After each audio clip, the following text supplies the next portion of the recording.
So the book that I'm going to read is called The Year We Learned to Fly.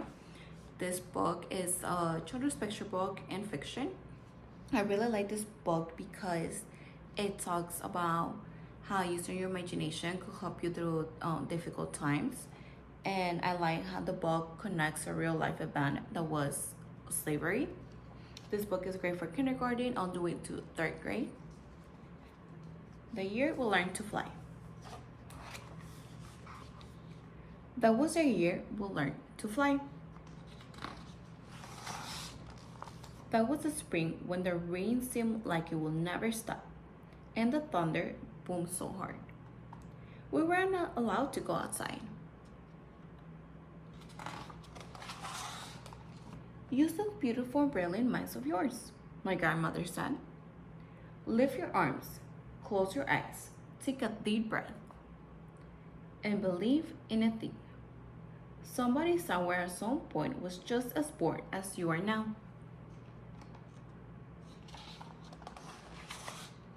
So my brother and I closed our eyes, and for a few minutes that first day, we weren't stuck in our apartment anymore.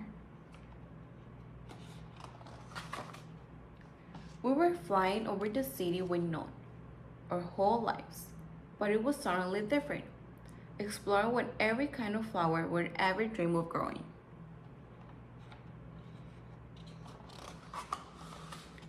That was the summer we learned to fly.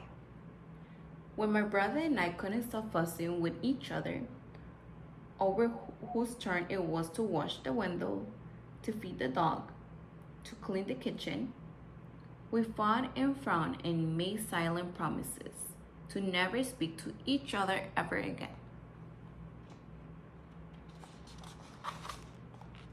My grandmother said, lift your arms, close your eyes, take a deep breath, and stop being so mean about everything. Somebody somewhere at some point was just as mad as you are now.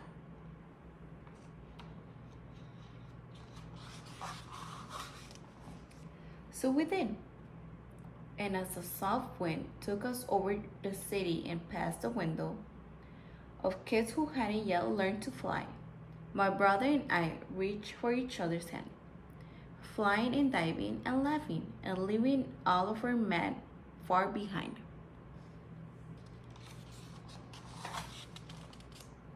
That was the autumn. Our room felt too big and lonely, with only us and them and the darkness coming on so fast. But while we hugged ourselves against the too quiet of it all, we remembered that we didn't have to be stuck anywhere anymore. My grandmother had learned to fly from the people who came before. There were aunts and uncles and cousins who were brought here on huge ships, their wrists and ankles cuffed in iron. But, my grandmother said, nobody can ever cuff your beautiful and brilliant mind. So for our people learn to fly, she said. They dream a thing and made it happen. Closed their eyes and flew away home. Lift your arms, my grandmother said. Close your eyes. And remember, somebody somewhere at some point had to figure out they could fly. That was the winter we moved away from the building and the block and the friends we'd always known. To the street where the kids looked at us funny and didn't even answer when we asked them if they wanted to play. It's okay, I said to my brother. Somebody somewhere at some point had to figure out they were ready for any new thing coming their way.